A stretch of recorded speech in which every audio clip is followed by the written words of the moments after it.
Antes de dar a resposta em aspas, que não dou respostas, vou tentando compreender o que é que tu quiseste com a tua pergunta. Mas eu tenho um convite depois para fazer a toda a gente, mas vamos lá então. Há muitos anos atrás, há 40 mais propriamente, quando nós, um projeto humano, um projeto coletivo, quando eu falo por muita gente, não falo por mim, eu não tenho mérito nenhum. Trabalho de equipe, estava planejado. Não dá choque. Então estava a dizer que, quando numa época já muito recuada, nós começamos a perceber que do modo como trabalhávamos, as coisas não funcionavam, pronto. Havia crianças que não aprendiam, nós começámos a introduzir pequenas alterações, introduzimos as técnicas Freinet da escola moderna, introduzimos o ensino individualizado de Daltrand, introduzimos o personalismo do Monnier, introduzimos várias práticas que vinham da Índia, do Krishnamurti e das escolas indianas, introduzimos tanta coisa, depois fomos procurar o material Montessori e metemos também, depois o material Dines, para a matemática também colocamos, fomos pegar em tudo o que havia nessa época. Ninguém ouvia falar do Piaget, nem do Vygotsky, nem de outros fósseis da Europa. Só se ouvia falar daquelas coisinhas que a ditadura deixava falar. Estou a falar de uma ditadura. Bom, até chegou um momento em que nós pensámos, isto assim não dá, porque melhorava um pouquinho, mas não resolvia. Ainda havia alunos que reprovavam. Ainda havia. E nós já sabíamos que eles reprovavam, não era porque o pai fosse alcoólatra, ou que a mãe não tivesse livros, ou que o avô fosse analfabeto. Não era por isso. Não eram razões de ordem socioeconómica ou cultural que justificavam que eles não aprendessem. Havia qualquer coisa na escola.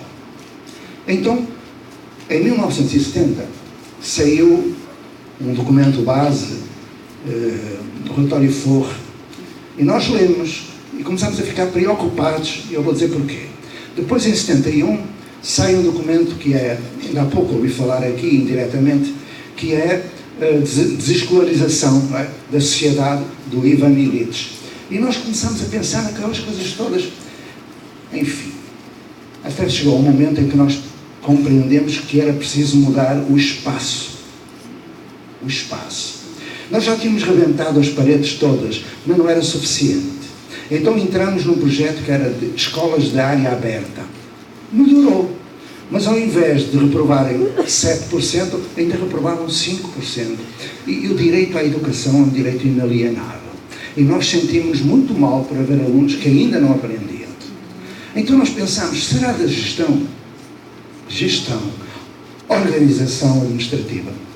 E aí foi fácil, porque acabamos com o diretor, supervisor, coordenador, não precisávamos disso para nada, nós éramos todos diretores. E melhorou, mas ainda reprovavam os 4%. Bom, foi quando aconteceu algo, num lugar como este, onde eu estava a escutar um professor universitário, um professor de ética. E nós aprendemos muito com os professores universitários. Eu também fui professor universitário, mas não aprendi nada comigo, aprendi com os outros. Então, houve um momento em que nós, perante uma fala desse professor, estava eu, a Maria José e a Maria Luísa, paz às suas almas, não é? Estávamos os três e ouvimos, olhámos uns para os outros. É aquilo. E o que é aquilo? Eu vou dizer. Que deu origem ao desaprender. Meus amigos, se a organização da escola, a organização administrativa, técnica, não consegue que todos aprendam, a escola pode continuar organizada desse modo? Eticamente não. Porque o direito à educação está consagrado na Constituição da Federação Brasileira, está consagrado nos direitos do homem, está consagrado na Lei de Diretrizes e Bases, está lá escrito. É dever do Estado brasileiro educar todos os brasileiros. Todos, não diz que são 90%, nem 95%, nem 99%. Todos. E nós ficamos a pensar, que diabo, há qualquer coisa aqui. Sei que, entretanto, português leva mais tempo a descobrir. Nós levamos muitos anos, mais propriamente 10 anos. E aí descobrimos. Se o modo como eu trabalho Se o modo como eu trabalho, já com novas tecnologias e velhas tecnologias, se o modo como eu trabalho não ensina a todos, eu estou proibido de trabalhar desse modo. Eticamente eu tenho que me afirmar. E desculpai falar desta maneira tão emocionada. Ética. Se um professor dá as suas aulas o melhor que sabe, se utiliza técnicas o melhor que pode, se utiliza vários materiais extraordinários e não consegue ensinar a todos, esse professor não pode continuar a dar aula. Não pode. Ora bem, e depois? Nós só sabíamos dar aula. Foi um problema. Não foi bem um problema, foi um problema daqueles grandes que nós andamos ali uns tempos. Então nós resolvemos dar 24 horas de aula e 1 hora sem aula por semana. 1 hora. Criança não é cobaia. Aliás, quando me convidam para eu ajudar a fazer escola ou a melhorar a escola, eu digo sempre isto. Ninguém muda ao mesmo tempo que o outro. Criança não é cobaia. Temos que dar segurança aos professores nessa transição. Transição de quê? Foi aí que nós encontramos a resposta na voz de 2 crianças. O Agostinho da Silva dizia, segue a criança. Porque ela vê tudo com olhos de inícios. Então nós compreendemos que de nada valia melhorar aquele modelo de escola. Esse modelo do século XIX. Da aula, da turma, do horário, da prova, do intervalo. Não vale a pena. O problema está aí. Todos os doutorados, todos os mestrados que eu leio vão no sentido de tentar melhorar esse modelo. Não vale a pena. Não vale a pena. Foi preciso 10 anos para descobrir isso. Não vale a pena. O que é preciso, meus amigos, é criar novas construções sociais de aprendizagem. E descobrimos isso há 30 anos atrás. Novas construções sociais de aprendizagem significa ruptura de paradigma, segurança na transição, e que uma escola não muda toda ao mesmo tempo, mudam alguns, e mudamos nós os 3. No respeito por quem não queria mudar, que uma crença não se discute. O que nós fizemos, organizamos de outro modo. Aula, acabou. Aula, numa aula não se aprende nada, ponto, acabou. E nós percebemos isso. E nós só sabíamos dar aula. Mas de algum modo nós compreendemos que escolas são pessoas, não são edifícios nem salas de aula. Então era com pessoas que nós tínhamos de aprender, uns com os outros, metatizados pelo mundo, não é? Como o Freire dizia. O que aconteceu? Logo no primeiro dia em que nós instalamos um outro modo, em que estavam presentes pais, amigos, e que a escola acontecia não somente dentro daqueles espaços que nós tínhamos definido, e que já eram espaços abertos, mas também na praça, na floresta, na casa. Não havia internet naquela época, também na internet iria, em qualquer lugar e tempo, desde que a criança tivesse um projeto de vida, um projeto comunitário, roteiros de estudo e um homem ou uma mulher, uma equipe para o acompanhar na busca de soluções para problemas, necessidades, desejos e sonhos. Nova construção social de aprendizagem que hoje se dá o nome de comunidade de aprendizagem. E que pela primeira vez no mundo foi subsidiado, teoricamente, por um brasileiro chamado Lauro de Oliveira Lima. Aliás, não sei se sabem, o primeiro homem que pôs o pé na Lua nasceu no Brasil. No Brasil é que acontece tudo. Nasceu em Santa Catarina. Bom, não-se rir de quê? Não sabíamos. É verdade. Uma cidadezinha que depois eu posso dizer. Bom, vamos lá. Então, é preciso, meus amigos, é preciso ir à raiz das coisas. O professor brasileiro tem que recuperar a autoestima. Tem que perceber que tem tudo o que precisa. Só que tem que ter é a autonomia, que não tem. Então aconteceu isto. Tanta conversa para chegar aqui. Instalámos toda a parafernália de instrumentos e tal, dentro e fora da escola. E uma criança, eu já contei isto, é provável que alguém já tenha escutado. Uma criança, em determinada altura, porque é preciso criar regras de convivencialidade, partilhando-as, portanto, foram eles connosco que as criamos, não são combinados e impostos. Eram direitos e deveres que eles próprios definiam. E um dos deveres era, quando quer falar, dá um sinal com a mão. E a criança levantou a mão. Eu fui junto dela e perguntei: o que tu queres? Porque professor, na nova Constituição Social da Aprendizagem, está proibido de dar resposta. Proibido. Então ele disse-me: professor, eu estou a estudar os seres vivos. E tem aqui uma coisa que eu não concordo. O quê? Diz aqui que um ser vivo é aquele que nasce, cresce, reproduz-se e morre. Eu confesso que eu fiquei, como professor tradicional que eu tinha sido, fiquei zangado com aquele moço. Então, eu ponho em causa a minha sabedoria. Eu que andei 7 anos, não, 17, a ensinar. Eu punha no quadro negro, no princípio da aula, ser vivo é aquele que nasce, cresce, reproduz e morre. E bem aquele fedeiro de 8 anos dizendo que eu estou errado. Bom, eu respirei fundo e perguntei: e porquê é que tu dizes que eu estou errado? Que está errado? Diz ele: olha, professor, e não é só este erro, tem mais. Diz lá. Por exemplo, diz aqui que uma pedra é um ser não vivo. Eu respirei fundo de novo, porque a reelaboração da cultura pessoal e profissional pressupõe um sofrimento incrível. Porque nós somos radicais de ensino tradicional. Assim nos fizeram, assim somos. E mudar para outra coisa é extremamente violento. Nós temos que lidar com um sofrimento que vós ides sentir. Porque eu acredito que vós ides mudar. Se é que já não mudar. Bom, aí eu digo: então explica-me lá. E a criança começa a fazer aquilo, bom, que toda a gente já conhece da teoria. Verbaliza o modo como procurou, o que viu. Ele tinha feito uma pequena bibliografia. E ele diz: repara, professor, uma pedra nasceu, por exemplo, no meu relógio, tal e qual. No meu relógio tem uma pedrinha de quartzo cujos impulsos na bateria fazem andar o relógio. É. E diz-me lá: ele não nasceu, essa pedrinha, tudo o que existe nasceu. Ok. Professor, eu fui ao Museu da Mineralogia fazer uma pesquisa e vi o cristal de quartzo já mais grandinho, com cristalzinhos a sair de dentro. Ele nasceu, cresceu e reproduziu-se. Aí eu comecei a ficar meio tonto. Diz ele: e quando o relógio parar é porque ele morreu. É um ser vivo. Eu passava situações do diabo assim: espera lá, vamos lá outra vez, diz-me lá como é. É, professor, e mais, se o ser vivo é aquele que nasce, cresce, reproduz e morre, eu não sou um ser vivo, porque ainda não me reproduzi, nem morri. Aí eu perguntei ao moço: vamos lá, tu queres saber o que é um ser vivo? Ora está, desaprendi para reaprender. Tu queres saber o que é um ser vivo? Ou seja, reconceptualizar. E eu: vamos lá, fizemos um roteiro de estudo. O projeto era tentar entender o que é um ser vivo. E fomos saber.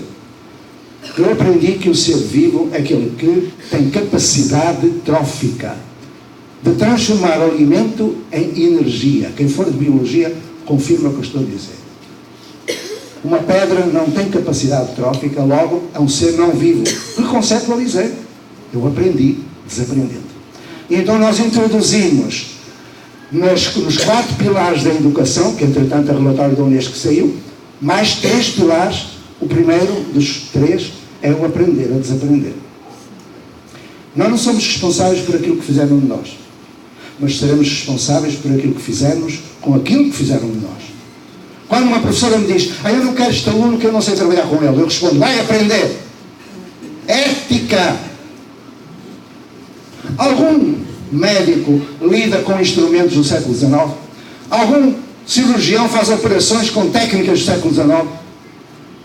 Como é que nós estamos a pegar em Montessori, em não sei o que é isto? É fóssil, meus amigos.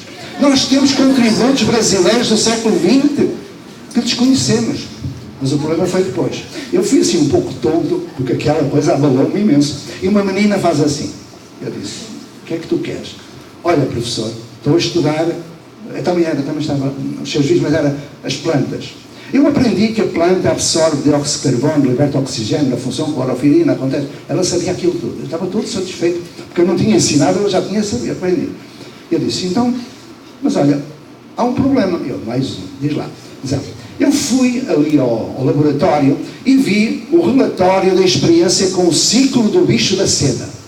E então eu li que os meninos escreveram que quando o bichinho nasceu, eles iam pegar folhas à amoreira para dar de comer ao bichinho. Entretanto, o bichinho foi crescendo, ao fim de 5 meses ficou bombix, fez o casumbo, morreu e já não era preciso mais folhas para lhe dar de comer. Mas olha, diz lá no relatório que ao mesmo tempo que ela fez o casulo, a amoreira ficou sem folhas. Diz aqui no livro que as aves respiram pelas folhas. Então, professor, a amoreira sem folhas vai asfixiar? É, eu banho no... Espera lá, tu queres saber para onde respiram as aves quando não têm folhas? Eu quero, eu também.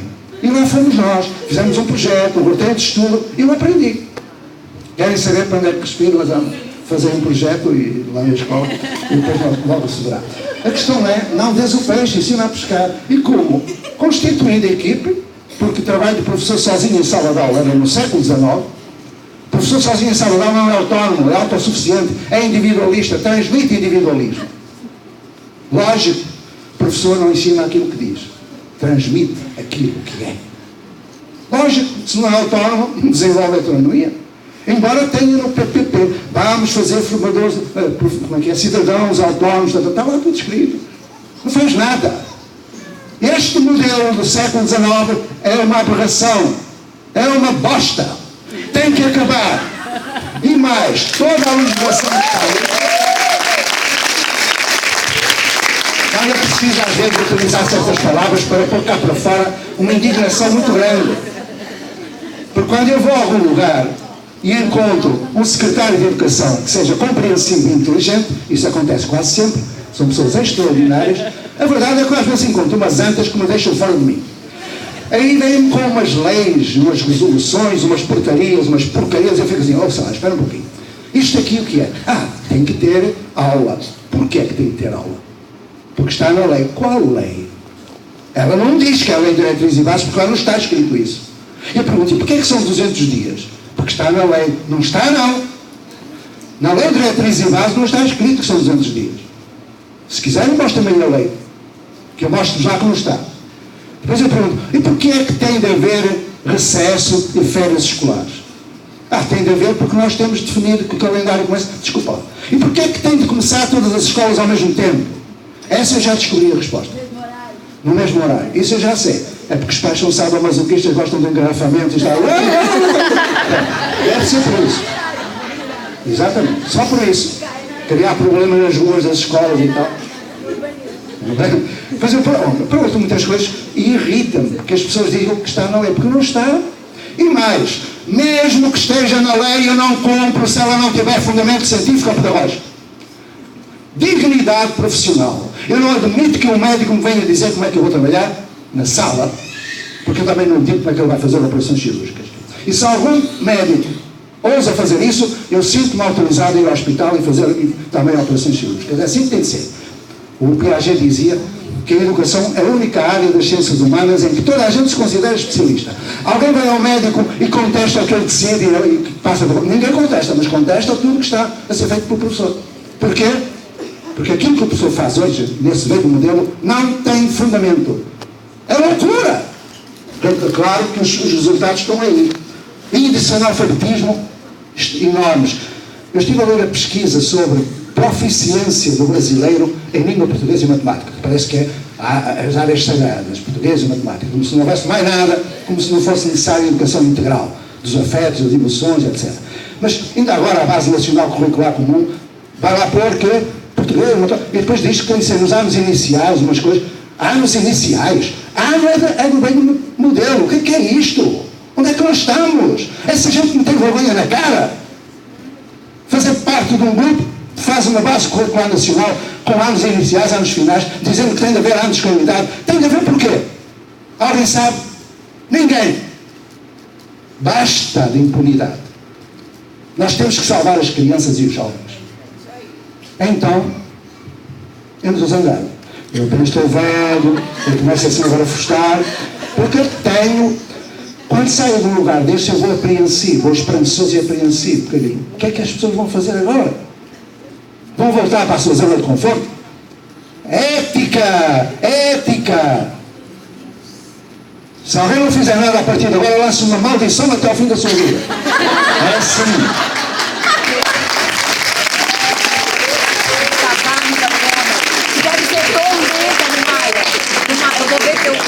Bom, mas é isso. Eu vou parar um bocado, que isto começava a ficar muito quente. Mais uma perguntinha, vamos lá, que eu depois tenho que dar o convite. Decrescimento. Deixa lá, depois eu mando um livro que eu escrevi sobre isso. Tá. Eu tenho escrito, as pessoas ficam espantadas quando eu falo. Se está escrito, eu não vou falar o que está nos meus livros. Eu mando os livros a pessoa ler, não és analfabeta. Tem um livro sobre, eu não sou analfabeta, mas tu já tens um livro sobre decrescimento? Sim, fala Homem, disso. meu Deus, está 1000 anos na frente. Jesus. É uma coisa incrível. Quando eu era professor lá da Ponte, Há bocadinho o Carlos falou que nós temos tanta formação de professores, tantas horas de formação de congressos, seminários, cursos. Vocês imaginaram quantas horas nós já tivemos? E o que aconteceu com isso? Muita coisa, olha esse povo. Muita coisa. E qual é o efeito da muita coisa? O nível de proficiência, há bocadinho eu esqueci de dizer. Uma pesquisa de há um mês atrás, é muito quentinha, está lá. Uma pesquisa validada. Diz que o nível de proficiência em matemática e língua portuguesa do cidadão brasileiro é de 8%. Ou seja, 92% dos que estão aqui dentro são analfabetos em língua portuguesa e matemática. Tão simples. Está aprovado. Meus amigos, eu não falo de teorizações, eu falo de pesquisa e de praxis. E sei que isto incomoda. Eu sei que isto incomoda. Incomoda-me a mim, em primeiro lugar. Vamos ver se a gente pensa nisto. Esse velho modelo, que eu acho que faria ótimo no século XIX, porque ajudou os Estados-nações a afirmarem-se, apoiou, não é, o crescimento da Revolução Industrial,